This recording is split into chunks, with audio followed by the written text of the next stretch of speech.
என் வாழ்வின் சுதந்திரமும் பங்குமான இயேசுவின் நாமத்தில் வாழ்த்துக்கள். சங்கீதம் 16 அதிகாரம் 5 தாவீது இத்தனையாக எழுதியிருக்கிறார். கர்த்தர் என் சுதந்திரமும் என் பாத்திரத்தின் பங்குமானவர், என் சுதந்திரத்தை தேவரீர் காப்பாற்றுகிறீர் என்று சொல்லி. சங்கீதம் 73 இப்படியாய் சொல்லப்படுகிறது, பரலோகத்தில் உம்மையல்லாமல் எங்களுக்கு வேறு யார் உண்டு. 25 பூலோகத்திலும் உம்மை தவிர எனக்கு வேறு விருப்பமில்லை என்று சொல்லி. இந்த தாவீது ஆடுகளை மேய்த்து கொண்டிருந்த, குடும்பத்தால் புறக்கணிக்கப்பட்ட ஒரு நிலைமையில் இருந்த, தன்னுடைய சகோதரர்கள் எல்லாரும் கவர்மெண்ட் வேலையில் நல்ல வேலையில் இருக்கும் பொழுது இவர் மாத்திரம் கடை குட்டியாக இருந்த போதிலும் கூட, கடைசி மகனாக இருந்த போதிலும் கூட ஆடுகளை மேய்க்கிற ஒரு வேலையை அவருடைய தகப்பன் அவனுக்கு கொடுத்திருந்தார். ஆனாலும் அவர் ஆண்டவரை தன்னுடைய பங்காக தெரிந்து கொண்டபடியினால், ஆண்டவரே நீங்கள் தான் என்னுடைய சுதந்திரம், நீங்கள் தான் எனக்கு எல்லாமே என்று சொல்லி நினைத்திருந்தபடியினால் ஆண்டவர் அவரை ஒரு பெரிய ராஜாவாக, இஸ்ரவேலை ஆளுகிற ஒரு ராஜாவாக, எந்தவித ஒரு படிப்பும் ஒரு தகுதியும் இல்லாதிருந்த போதிலும் கூட ஆண்டவர் அவரை அத்தனையாய் மாற்றியிருந்தபடியினால் இந்த வசனத்தை சொல்லுகிறார். கர்த்தர் என் பாத்திரத்தின் பங்குமானவர், அவர்தான் இந்த பூமியில் எனக்கு சொத்து, அவர்தான் இந்த பூமியில் எனக்கு எல்லாம் அப்படின்னு சொல்லுகிறதாக எழுதப்பட்டிருக்கிறது. பரலோகத்திலும் உண்மை இல்லாமல் எனக்கு வேறு யார் உண்டு ஆண்டவரே, இந்த பூலோகத்திலும் உண்மை இல்லாமல் எனக்கு வேறு விருப்பமில்லை என்று சொல்லுகிறதாக இவர் அந்த ஆண்டவருடைய அன்பை புரிந்து கொண்டபடியினால் இப்படி சொல்லுகிறதை பார்க்கிறோம். ஒரு கதை ஒன்றை சொல்லுவார்கள். ஒரு ஊரிலே ஒரு மகனுக்கு புதிதாக அவனுக்கு திருமணம் நடந்து இருந்தது. அவனுடைய மனைவி, கணவன், அவனுடைய தகப்பன் மாத்திரம் அவனோடு கூட இருந்தார். மிகவும் ஒரு நேசிக்கப்படத்தக்க தகப்பனாக தன்னுடைய மகனுடைய வாழ்க்கையை அருமையாக செட்டில் பண்ணி அவனுக்கு ஒரு நல்ல ஒரு உயர்ந்த வாழ்க்கையை அவனுக்கு கொடுத்து, கார் பங்களா என்று சொல்லியெல்லாம் வாங்கி கொடுத்து அவனுடைய வாழ்க்கையை அத்தனை சிறப்பாக்கி வைத்திருந்தார். நாட்கள் சென்று கொண்டு இருந்தது.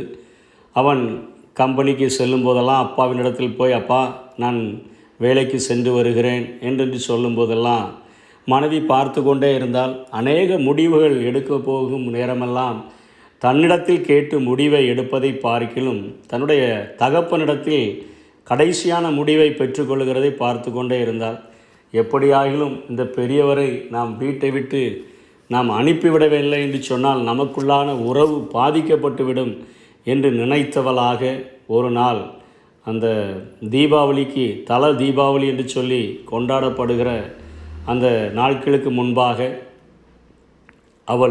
அவனை பார்த்து சொன்னால், நீர் உங்கள் அப்பாவை ஏதோ ஒரு ஆர்ஃபனேஜில் நீங்கள் சேர்த்து விட்டு விடுங்க அப்படின்னு சொல்ல ஆரம்பித்தாள். நாட்கள் சென்று கொண்டே இருந்தது.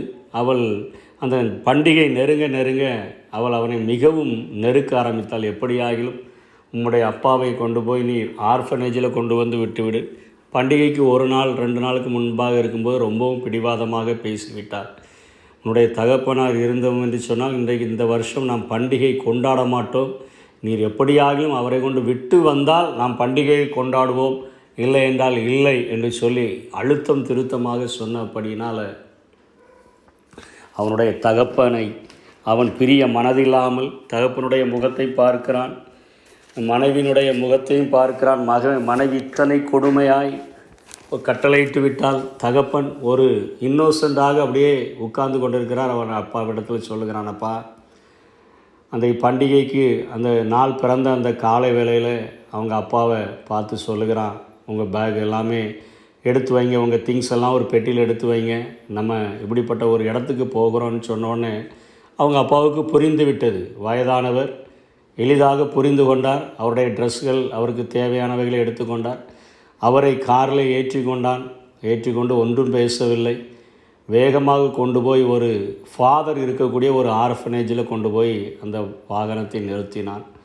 அந்த வாகனத்தை நிறுத்திவிட்டு அவங்க அப்பாவை கூட்டி கொண்டு உள்ளே போனான்.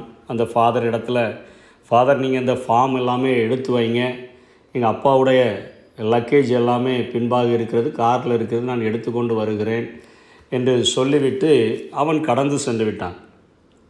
அதற்குள்ளாக அப்பாவும் அந்த ஃபாதரும் பேசுகிறார்கள், ஒருவர் உரையாடுகிறார்கள். அவர் கேட்கிறார், கிட்டத்தட்ட ஒரு 25-26 வருடங்களுக்கு முன்பாக வந்து ஒரு சிறு பையனை நீங்கள் எடுத்து சென்றீர்களே, நீங்கள் நன்றாக இருக்கிறீர்களா, அந்த பையன் இப்போ எப்படி இருக்கிறான் என்று அவர் பேச ஆரம்பித்தார். அப்பொழுது தகப்பனுக்கு மிகுந்த ஒரு சந்தோஷம். அவர் சொன்னார், அவன் இப்படியாய் படித்தான், இந்த அளவுக்கு நல்ல மதிப்பெண்களை பெற்றான், இத்தனை காரியங்களிலே பெரியவனாக வளர்ந்து விட்டான், அவனுக்கு திருமணமும் நான் முடித்து வைத்து விட்டேன், இவ்வளோ பெரிய கார் பங்களா எல்லாம் அவனுக்கு வாங்கி கொடுத்தவனை அத்தனையாய் அவனுடைய வாழ்க்கையை நான் உயர்த்தி விட்டேன் என்று அவர் பேசி கொண்டு இருக்கும் பொழுதே மகன் வந்து விட்டான். அவன் அந்த வார்த்தைகளை கேட்டுக்கொண்டே நிற்கிறான். அப்பொழுது அவர் சொல்லுகிறார், அந்த பையன் இப்போ எங்கே இருக்கிறான் அப்படின்னு சொன்ன உடனே, இப்போ தான் என்னை கொண்டு வந்து உங்கள்கிட்ட விட்டுட்டு போனான்ல, அவன் தான் என்னுடைய பையன் என்று சொன்ன உடனே அவர் அந்த ஃபாதருடைய கண்களெல்லாம் அப்படியே கண்ணீராக ஆரம்பிச்சிருச்சு. 2 நாளைக்கு முன்பாக உங்கள் மகன் சொல்கிறீங்களே, அவர் வந்து இப்படி என்னுடைய ஃபாதரை ஆர்ஃபனேஜில் சேர்க்கணும், அதற்கு ஆகிற செலவுகளை நான் தந்து விடுகிறேன் என்று பேசி சென்றாரே, அவனை எந்த இடத்திலிருந்து நீங்கள் எடுத்துக்கொண்டு போனீங்களோ அதே இடத்திற்கு உங்களை அவன் கொண்டு வந்திருக்கிறானே என்று சொல்லி பேசி கொண்டிருக்கிறதை கேட்டான். அவனுடைய கை கால்களெல்லாம் நடுங்க ஆரம்பித்து விட்டது.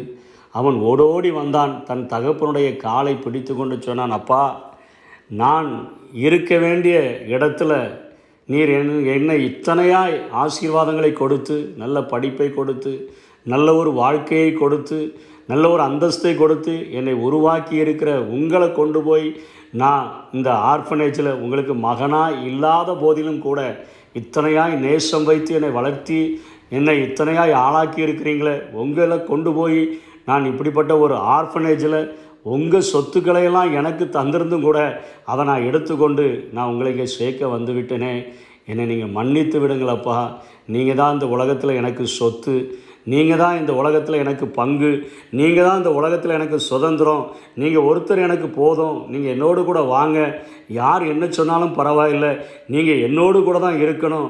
ஏன்னா எனக்கு இந்த பூமியில் எந்த ஒரு உரிமையும் இல்லாத போதிலும் கூட, நான் ஒரு அனாதையாக இருந்த போதிலும் கூட நீங்கள் என்னை எடுத்து வளர்த்து எனக்கென்று உங்களுடைய சொத்துக்களையெல்லாம் எழுதி வைத்து இத்தனை அந்தஸ்தை உள்ள ஒரு வாழ்க்கையை தந்திருக்கிறீங்களே, நான் உங்களுக்கு நான் வாழ்நாளெல்லாம் நான் வந்து அதற்கான ஒரு ஒரு ஒரு பணியை நான் உங்களுக்கு செய்யணும்.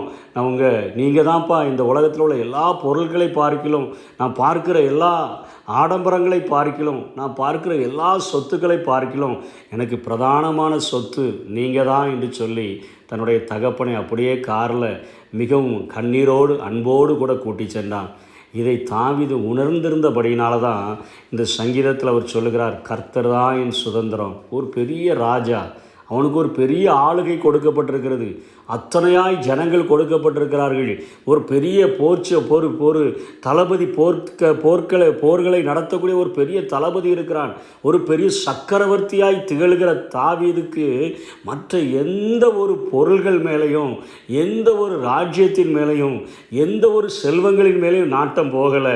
அவன் சொல்லுகிறான், ராஜாவாய் இருந்த போதிலும் கூட என்னுடைய ஏழ்மையை நினைத்து ஒன்றுக்கும் உதவாதவனாய் இருக்கும் பொழுது ஆடுகளின் பின்பாக ஓடிக்கொண்டிருந்த என்னை உம்முடைய கரங்களில் எடுத்து என்னை ஒரு பெரிய ராஜாவாக உட்கார வைத்து, பிரபுக்களோடும் அதிகாரிகளோடும் உட்கார வைத்து என்னை அழகு பார்க்கிற என் தேவனே, இந்த உலகத்தில் நீர்தான் என்னுடைய பங்கு என்று சொல்லி அத்தனையாய் சொல்லுகிறதை பார்க்கிறோம். இன்றைக்கி நாம் எப்படி இருக்கிறோம்? நமக்கென்று வாழ்க்கை தந்தவர், நமக்கென்று ஒரு வாழ்க்கை அந்தஸ்தை தந்தவர், நமக்கென்று அநேக ஆசீர்வாதங்களை தந்தவர். இன்றைக்கி நாம் நினைக்கிறோம், என்னுடைய பலத்தில், என்னுடைய காரியத்தில், என்னுடைய சாமர்த்தியத்தில் இவைகளையெல்லாம் சம்பாதித்து விட்டோம் என்று சொல்லி நினைக்கிறோம்.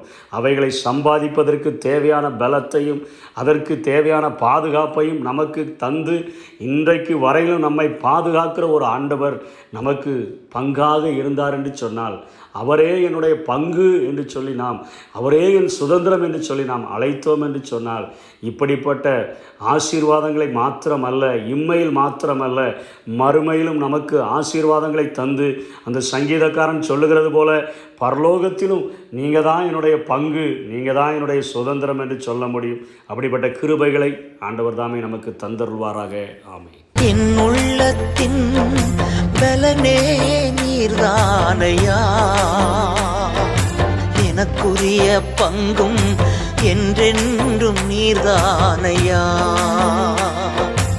எனக்குரிய பங்கும் என்றென்றும் நீர்தானையா. நன்றி ஐயா, நாள் முழுதும் நல்லவரே வல்லவரே. விண்ணிலும் மண்ணிலும் உம்மை தவிர எனக்கு யாருண்டு? இந்த மண்ணுலகில் உம்மை அன்றி வேறு விருப்பம் எது உண்டு?